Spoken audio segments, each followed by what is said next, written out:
É provável que nas últimas semanas você tenha recebido alguma mensagem ou pelo menos tenha ouvido falar em alimentos milagrosos que combatem o coronavírus. Ou então, que beber água a cada 15 minutos evita que sejamos infectados por ele. Informações falsas sobre o coronavírus, que já matou mais de 100 mil pessoas no mundo inteiro, vêm se espalhando tão rápido quanto o próprio vírus. Mas quais os objetivos das chamadas fake news na pandemia do coronavírus? É possível se proteger das falsas notícias? Eu sou Rodrigo Rodrigues, professor de História da Secretaria de Educação e presidente da CUT-DF. Vamos conversar um pouco com você sobre isso, hoje, aqui no CUT no Ar.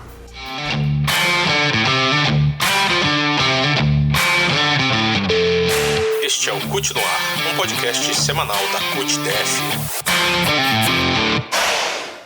Manipular informações com o objetivo de enganar, convencer ou ampliar a audiência não é algo novo, mas sua execução ficou mais ainda preocupante com o advento da internet. A informação falsa, que antes levava algumas horas ou dias para ser difundida massivamente, agora chega a milhões de pessoas em milésimos de segundo. Além da rapidez da disseminação das chamadas fake news, é preciso chamar atenção para seus objetivos. Pesquisadores, instituições e grupos da sociedade civil do Brasil e do mundo concordam que o termo fake news não diz muito sobre o problema. Para eles, o mais apropriado é adotar o conceito de desinformação. Isso quer dizer que as informações falsas que você recebe não são meros deslizes ou algo sem propósito. A desinformação é algo feito intencionalmente, com organização, com produção industrial e com o objetivo de obter vantagens políticas ou econômicas. A gente viu isso na campanha presidencial de 2016 nos Estados Unidos, quando as chamadas fake news voltaram ao debate público. Donald Trump se apropriou da expressão para falar dos veículos de imprensa que faziam comentários ou divulgavam notícias que prejudicavam sua campanha. Paralelamente, Trump e sua equipe garantiram um forte esquema de divulgação de informações manipuladas ou falsas para os cidadãos do país. Graças a um banco de dados garantidos pela empresa Cambridge Analytica, foram enviados de forma personalizada aos estadunidenses centenas de milhares de conteúdos pró-Trump. Esse banco de dados foi feito em cima de informações de 87 milhões de usuários do Facebook e repassados ilegalmente à Cambridge Analytica. A partir desses dados, os conteúdos eram gerados considerando inclinações políticas dos diversos grupos. Aqui no Brasil, a onda de fake news pelas redes sociais chegou amplamente nas eleições presidenciais de 2018. Uma das primeiras estratégias da equipe de Jair Bolsonaro foi criar um número imenso de grupos de WhatsApp para apoiar o candidato e prejudicar adversários. Isso por meio de informações falsas. Quem não se lembra da mamadeira de piroca, do kit gay ou da falsa relação de Marielle Franco com o PCC? Para além disso, a estratégia de Bolsonaro também foi e continua sendo atacar os meios de comunicação que fazem qualquer crítica ao seu projeto. Não é difícil de enxergar que a campanha de Bolsonaro repetiu as estratégias de Trump, mas a prática de disseminação das chamadas fake news não acontece apenas no ambiente político. Outras áreas como educação, segurança, emprego, saúde também podem ser alvo da desinformação.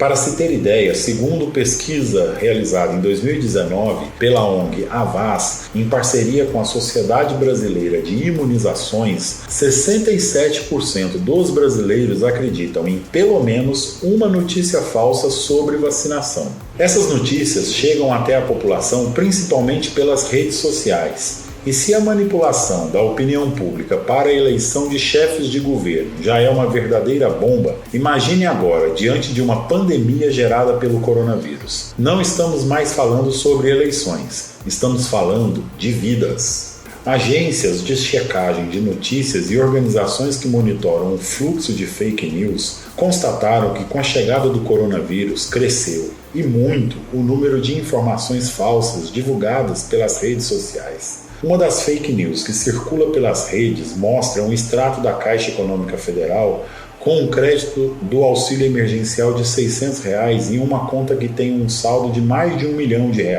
A data do depósito no extrato é do dia 8 de abril. Entretanto, os pagamentos do auxílio emergencial começaram a ser feitos no dia 9 de abril. O auxílio emergencial foi uma conquista da CUT, centrais sindicais, movimentos de organização civil e partidos políticos progressistas, e encontrou resistência do governo Bolsonaro. Também roda nas redes um falso áudio do padre Fábio de Mello defendendo quem quer seguir trabalhando em tempo de isolamento social. A Talentos Produções, que representa o padre Fábio de Mello, nega que ele tenha compartilhado qualquer áudio nesse sentido. O fim do isolamento social é uma das pautas do governo Bolsonaro e de grandes empresários como Júnior Durski, dono da rede de restaurante Madeiro, Luciano Hang, dono das lojas Avan, e Roberto Justus, empresário conhecido por apresentar um programa de televisão. Tanto Bolsonaro como esses empresários não tiveram vergonha em afirmar que o Brasil não pode parar por causa de uma gripezinha, mesmo que a volta ao trabalho a todo vapor gerasse a morte de milhares de pessoas. Pelos mesmos perfis conhecidos por apoiar Bolsonaro, também foi espalhada a falsa informação do primo de Antônio Carlos, que supostamente teria sido curado por cloroquina. Na fake news, o primo de Antônio Carlos chega a oferecer entrevista para a Rede Record do Rio de Janeiro. Jair Bolsonaro é o principal lobista da cloroquina, remédio de eficácia não comprovada no combate à Covid-19. E por falar em cloroquina, a empresa farmacêutica que produz o medicamento é a Apsen. Curiosamente, tem como presidente um fiel apoiador de Bolsonaro. Diante da pandemia do coronavírus, também são comuns informações falsas sobre alimentos e procedimentos milagrosos para combater o vírus. Isso leva à banalização das orientações da OMS e à descrença nas orientações das autoridades de saúde. Até agora, no Brasil e no mundo, as iniciativas para barrar a proliferação de fake news se mostram completamente insuficientes, sendo apenas simplistas e autoritárias. Aqui no Brasil, cerca de 20 projetos de lei tratam sobre o problema da desinformação. Praticamente todos eles agem da mesma forma, criminalizando o cidadão que está na ponta ou conferindo à própria plataforma digital o direito de retirar e colocar conteúdos. Não é preciso muito conhecimento da área para perceber que essa opção de dar plenos poderes às plataformas gera uma forma de censura privada. No ano passado, foi aprovado um substitutivo à lei eleitoral que determina a detenção de 2 a 8 anos para quem compartilhar fake news no contexto eleitoral. Isso quer dizer que aquele seu tio que vive passando fake news no grupo de WhatsApp da família, se fizer isso durante as eleições, poderá ficar até 8 anos preso. A lei fala que a sanção se aplica a quem souber que é fake news e mesmo assim disseminar a informação falsa. Mas quais as ferramentas disponíveis para fazer essa checagem? Qual a leitura crítica que o Estado pode cobrar das pessoas? Quem vai conversar um pouco com a gente sobre o tema das fake news é Marina Pita, que é coordenadora do Intervozes, Coletivo Brasil de Comunicação Social. Marina, muito obrigado por participar do CUT no Ar. Em primeiro lugar, em nome do Intervozes, queria agradecer a oportunidade de a gente tratar desse tema, desinformação, que é muito importante, e dialogar com os trabalhadores. Marina, eu queria que você falasse um pouco pra gente sobre as medidas que as redes sociais tomaram com o objetivo de coibir a proliferação de fake news sobre coronavírus. Fala pra gente um pouco sobre quais são essas medidas e se elas são realmente eficientes. A gente ainda está tentando entender o impacto dessas medidas tomadas pelas plataformas. Algumas delas são novas. Então, a gente está falando do YouTube reduzir o alcance de determinados vídeos classificados como desinformativos, notificar que há outras perspectivas sobre aquele mesmo tema, então disponibilizar conteúdo da Wikipedia. A gente está falando do Facebook, que optou também por uma redução do alcance dos conteúdos classificados como desinformativo, a utilização de referências de agências de checagem de fatos, essas plataformas buscando, né, essas agências e organizando articulações de checagem de fatos. Agora, essas opções das plataformas, elas são bem pouco verificáveis em termos de impacto, porque as plataformas não apresentam relatórios detalhados sobre o que foi retirado, em que país foi retirado, em que período foi retirado. A gente tem um avanço em termos de transparência, é verdade, com alguns relatórios um pouco mais robustos, mas ainda muito insuficiente para a gente fazer uma análise adequada do que está acontecendo. Marina, e sobre essa questão da retirada de conteúdo das plataformas digitais? A gente viu que recentemente algumas mensagens de Bolsonaro foram retiradas do ar por violar as normas de redes sociais. Qual a sua avaliação sobre isso? Existe um risco muito grande da gente achar que a solução para o fenômeno da desinformação é a retirada massiva de conteúdo pelas plataformas. E veja, a gente está atribuindo a grandes monopólios internacionais uma responsabilidade de gerir essa esfera pública, o que a gente entende que é bastante perigoso. Se nós entendemos que cabe a um agente privado que tem um poder de disseminação gigantesco tomar uma decisão sobre retirar ou não um conteúdo de um chefe de Estado, olha o nível de responsabilidade que nós estamos atribuindo a esse ator, né? Isso não quer dizer que não seja absolutamente condenável o que o presidente Bolsonaro tenha feito, mas é importante que algumas decisões sejam tomadas pela justiça.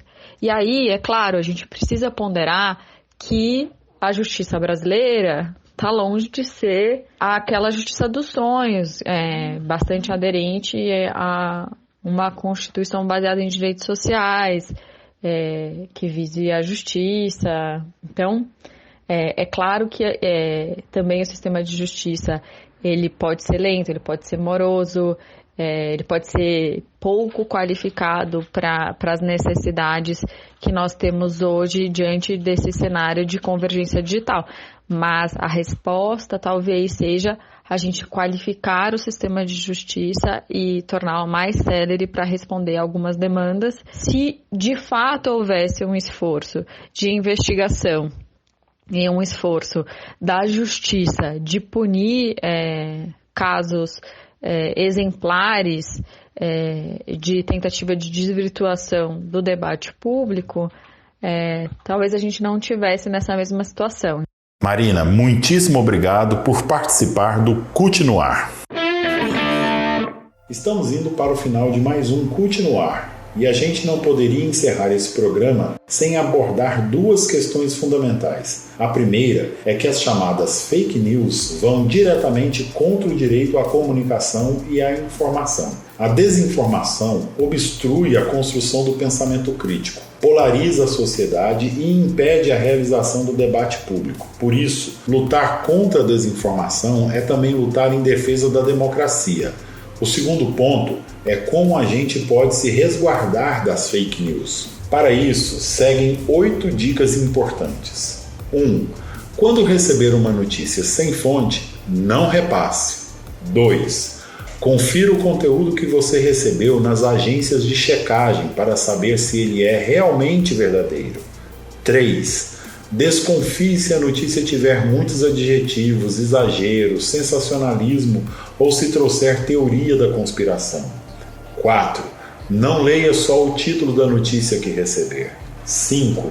Não compartilhe seus dados pessoais. CPF, RG, nome, endereço, idade e vários outros dados são o sonho das organizações que aplicam golpes. 6. Desconfie de links de doação e petições. 7. Não baixe aplicativos desconhecidos. 8. E por último, não menos importante, defenda o direito à comunicação. A gente encerra por aqui mais um episódio do CUT no Ar. Toda semana a gente tem um novo programa que pode ser ouvido no Spotify e no nosso canal do YouTube. No Spotify, nos procure como CUT no Ar. Já no YouTube, você pode fazer a busca por CUTDF. Sugestões, críticas, elogios, recados, reclamações, envie para o nosso direct no Instagram. A gente está lá com o perfil CUTDF. Ou então, mande um e-mail para a gente no endereço cutnoar@cutbrasilia.org.br. Não deixe de entrar também no nosso site www.cutbrasilia.org.br e nas nossas redes sociais. A gente agradece demais a sua escuta e não se esqueça, lave sempre bem as mãos com água e sabão, defenda o SUS e os serviços públicos. Fique em casa e fora Bolsonaro. Até semana que vem. Este foi o Continuar, um podcast semanal da CUT-DF. Até o próximo episódio.